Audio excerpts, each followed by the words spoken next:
वो थोड़ा भोला भाला था, थोड़ा सीधा साधा भी था, पर मैं डंके की चोट पर कह सकती हूँ कि वो डर कर हार मानने वाला नहीं था। नमस्कार, hello everyone, this me Pooja and you are with mother world, the world that is your all access. आज हम बात करने वाले वो 3 चीज़ें जो आपको अपने दोस्तों के साथ, अपने एक्टर्स के साथ, अपनी फैमिली मेम्बर्स के साथ आपको ज़रूर अगर आप देख रहे हैं कि वो कोई ऐसी क्वालिटी है जो उन्हें आगे लेके जा रही है, बट आप उसे हाईलाइट करना नहीं पसंद करते, आप उससे ले तो रहे हैं but you have no time to appreciate them, तो ज़रूर उस चीज़ को करिए। ऑडियंस, अटेंशन और एडिक्शन, ये 3 एक ऐसी चीज़ है जो फैक्टर हमेशा हम सबको इंस्पायर करता है। चाहे वो नया एक्टर हो या फिर वो एस्टैब्लिश एक्टर हो, उसे बहुत अच्छा लगता है जब कोई भी ऑडियंस उसे सामने आकर के उसके परफॉर्मेंस के लिए उसे अप्रिशिएट करती है। आज बाकायदा सोशल मीडिया का ज़माना है, हम किसी को अगर अप्रिशिएट करना चाहते हैं, उसके परफॉर्मेंस पर बहुत कुछ अच्छा उसे कहना चाहते हैं, तो शायद हम जाके ट्विटर पर या फिर उसके किसी भी सोशल मीडिया प्लेटफॉर्म पर हम ज़रूर लिख देते हैं अगर हमारे पास समय है, नहीं तो टैग कर देते हैं या फिर किसी का ट्वीट है उसे रीट्वीट कर देते हैं। पर आपको पता है कि अगर आप किसी भी चीज़ को पर्सनली अगर आप कुछ सीख रहे हैं, तो अगर आप खुद उसे कहें तो वो बहुत अच्छा लगता है। तो आप मुझसे पूछ सकते हैं कि पूजा, कौन जाता है इतने दूर और कौन मिलने के लिए तैयार होगा? बेशक न तैयार हो। मुझे याद है कि जिस समय मेरी टीचर उनका फेयरवेल हो चुका था, वो जा रही थी, उस समय मैंने उनके लिए उनके घर के पास जा कर के मैंने 3 घंटे इंतज़ार किया था, क्योंकि मुझे नहीं पता था कि वो कहाँ पे गई हैं। बट एट सडन आप किसी का इंतज़ार करते हैं तो उसे वो बहुत चीज़ें अच्छी लगती हैं। अगर आपको किसी की परफॉर्मेंस अच्छी लगती है तो आप अपनी हैंड राइटिंग में उसे लेटर लिखिए।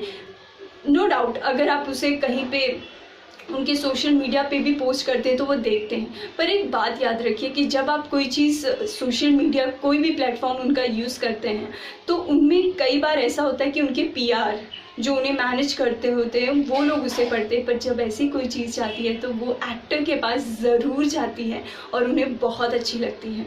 सेकंड, अटेंशन का मतलब ये हमेशा नहीं होता कि आप हमेशा उन्हें अटेंटिवली ये बताएं कि उन्होंने क्या अच्छा किया क्या नहीं किया, पर बहुत ज़रूरी है कि अगर आपको उनकी कोई चीज़ नहीं सही लगती तो हाईलाइट दैट पॉइंट।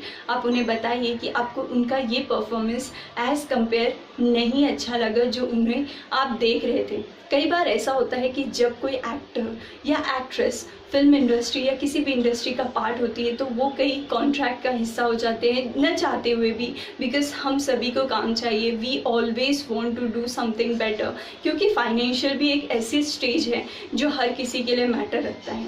तो अगर आपको उनका कोई चीज़ नहीं अच्छा लगता तो कीप अप्रिशिएटिंग देम कि आपको ये चीज़, और as convey when you forward this message they will know कि क्या हमारे ऑडियंस को अच्छा लग रहा है क्या नहीं अच्छा लग रहा है। कई बार ऐसा होता है कि हम चीज़ों को इस तरीके से, बिकॉज किसी ने ट्रोल किया, हम उस चीज़ को उसमें टैग करते हैं, तो आई थिंक उस एक्टर जिसे आप बहुत पसंद करते हैं या तो आप कहते नहीं हैं या फिर उस पर जाकर कहते हैं तो वो काफ़ी ज़्यादा, या तो वो उसमें गुम जाता है या फिर वो बिल्कुल भी यूज़फुल नहीं रहता। अगर आपको ऐसी कोई भी चीज़ लगती है तो जस्ट राइट देम। कहते हैं लिखने से और जो दिल की फीलिंग होती है उसे बताने से शायद उस इंसान को भी बहुत अच्छा लगता है जो इस समय उस बैकग्राउंड से नहीं है। वो जानता है कि आज वो कहीं पे खड़ा है तो उनके फ़ैन फॉलोइंग की वजह से, और अगर उस निगेटिविटी को आप एक पॉजिटिव फैक्टर बना के पेश करते हैं तो उसे भी बहुत अच्छा लगता है। एडिक्शन, अब एडिक्शन को आप किसी और नज़रिए में बिल्कुल भी मत लीजिएगा। एडिक्शन होता है जो हम अपने एक्टर से इंस्पायर होकर के जिसे अपनी लाइफ में अप्लाई करते हैं और कहते हैं कि जिस इंसान को आप फॉलो करते होते हैं कभी कभी आप उसकी तरह ही दिखने लगते हैं। तो अगर आप कोई भी काम कर रहे हैं तो उसमें उस चीज़ को अप्लाई करिए, ताकि हमने देखा है जो बड़े एस्टैब्लिश एक्टर हो जाते हैं हम उनको बहुत ज़्यादा अप्रिशिएट करते हैं, उनसे इंस्पायर भी होते हैं, उनसे पर्सनली उनकी उस दिन पर मिलने भी चाहते हैं। पर जब उस इंसान का वो एडिक्शन पूरा हो जाता है, जब पीक से वो नीचे आने लगता है, तब शायद हम कहीं पर रुक जाते हैं। उस समय हमें बहुत ज़रूरी है कि हम उस चीज़ को ना छोड़ें। सी फॉलोइंग, आप किसी को फॉलो करें, it's just a number. It is very good when you add something, you comment something जो आप हर जगह से पढ़ते हैं, उसमें कुछ बहुत आप भी मिलाते हैं. तो बहुत ज़रूरी है कि आप उस चीज़ को एक अलग वे में लेकर जाएं, जिसका कहते हैं फ़ैन पेज बनाया जाता है. इट जस्ट थिंग्स जो चीज़ें आप अप्लाई कर सकते हैं so that your actor, your thoughts and everything going to beyond of this. कोशिश करिए कि अगर आप चाहते हैं कि ऐसी कोई घटना वापस ना घटे, और अगर हमने कुछ सीखा है तो हम किसी को ब्लेम करने के बजाय हम समझें कि उनकी पर्सनल लाइफ में भी क्या प्रॉब्लम है.